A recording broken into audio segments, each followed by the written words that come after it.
Welcome to the Deep Dive. We love taking stories that grab you, the listener, Yeah. and really getting into the heart of them, pulling out those insights that might just make you see things a bit differently. Yeah, exactly. It's for people who are curious, right? Who want to get the essence of something quickly, understand different angles, and have those aha moments without, feeling swamped. Precisely. And today, we're diving into a story that's just, well, it's incredibly heartwarming. It's a true story about overcoming some really immense challenges through love and sheer determination. We want to lay it out in a way that, honestly, anyone can connect with and understand. Absolutely. And the core of this story, it revolves around conjoined twins, Kang and Kang Bada. Picture this. Born sharing one body, but with two heads, four arms, four legs. It's hard to even imagine. Right. And the initial reaction from society, based on what we've seen, was pretty harsh. People called them things like monsters, symbols of misfortune. It's quite stark. Ugh. Yeah. A tough reminder of how fear often greets the unfamiliar. But what stands out almost immediately is their own strength, their individual selves, and this incredible bond they had. Definitely. Kang, he was the older one, described as more rational, calm, often the leader, perhaps. Okay. And Kang Bada, the younger twin, brought this emotional warmth, this optimism, two very different people, yet fundamentally connected. They had that quote, didn't they? We are one and yet two, two and yet one. It says so much. It really does. It speaks volumes about their unique existence. How do you think those different personalities work together? Did it help them face everything? That's a great question. It seems like it wasn't a weakness, but actually a strength. Kang San's calmness probably offered stability, While Kang Bada's optimism, maybe that was key for dealing with the day-to-day emotional stuff, the prejudice. It's like they balanced each other out. Makes sense. Yeah. Because growing up sounds like it was just hurdle after hurdle. Simple things we take for granted, plus the constant judging. The idea of finding love, getting married, must have felt impossible. Utterly impossible. The sources mention these heartbreaking moments, them asking at night, who could ever love monsters like us, just carrying that weight. It's unimaginable. Yeah. But then something kind of shifted, a turning point. Kang San, the rational one, right? Yes. He found an international marriage agency website from Uzbekistan, of all places. Yeah, and in what must have been this incredibly vulnerable moment, he sent an email, shared their story, their photos. Wow. That takes guts. What do you think pushed him to do that? Just sheer desperation? Yeah, I think it speaks to that fundamental human need for connection, doesn't it? When every door seems closed, sometimes you try the improbable. Maybe a tiny part of him hoped someone, somewhere, could see past the physical. And someone did. The response was amazing. Completely unexpected. The head of the agency replied, genuinely moved, and offered to help. It just shows, empathy can pop up in the most surprising ways. And it gets even more incredible from there. A few days later, profiles arrive. Identical twin sisters from Uzbekistan, Dilnoza and Gulnoza, both 24. Right. Described as having these bright smiles, deep eyes. They came from a poor background, a rural village, but a close, loving family. So different world, different culture. What was their first reaction when they saw the brothers' story and photos?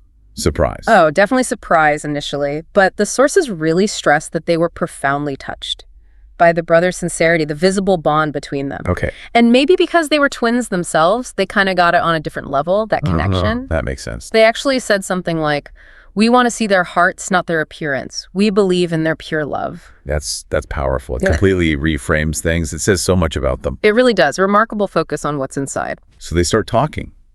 Video calls, trying to bridge that language gap with, broken English and translation apps. Exactly. And connections started forming. Kang San with Dilnoza and Kang Zan with Gulnoza. Each pair found something special. What drew them together, do you think, across all those differences? Well, Dilnoza seemed drawn to Kang San's intellect, his thoughtfulness, the calmer one. Right.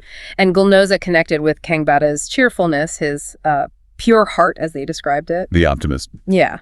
And for the brothers, they were definitely struck by the sisters' beauty, sure, but more so by their incredibly positive energy and their complete acceptance. It went deeper than just looks. Like finding kindred spirits against all odds. Totally. And then after months of this online courtship, Dilnoza and Gulnoza make this huge decision. They fly to Korea. On an enormous leap of faith. Can you even imagine the airport scene? Yeah. Meeting in person for the first time.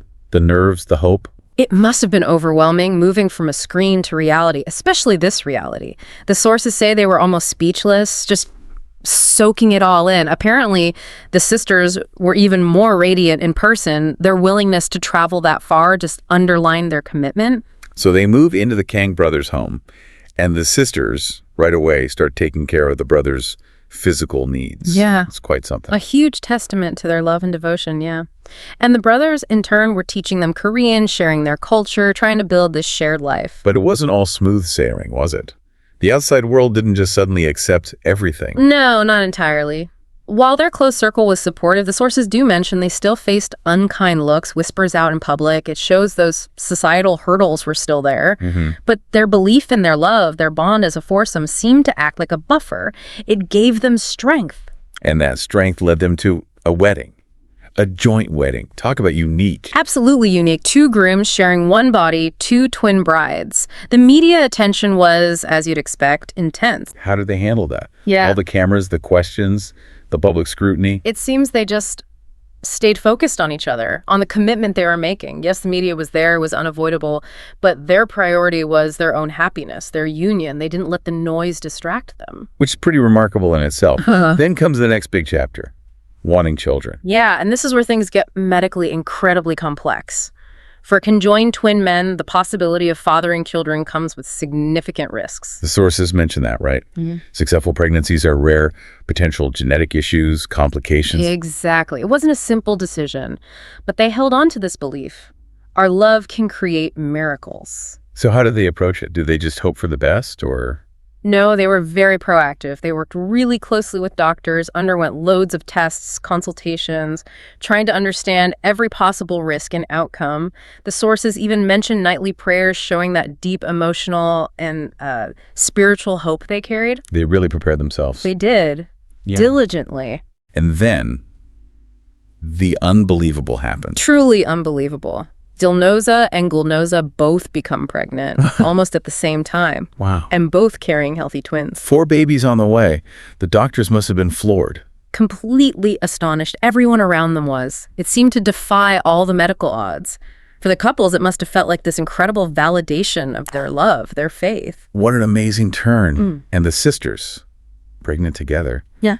That must have been a special kind of support system. Immense mutual support, you'd imagine. And Kang and Kang Bada preparing to be fathers.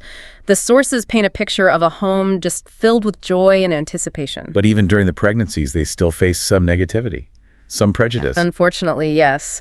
Despite the miracle unfolding, they still heard hurtful comments. People worried the children might be deformed or predicting they'd be unhappy. Just awful stuff. Ugh, that's heartbreaking, especially them. It is. A sad reflection of lingering biases. But again, their love for each other, feeling those babies move inside them, that seemed to fuel their resilience.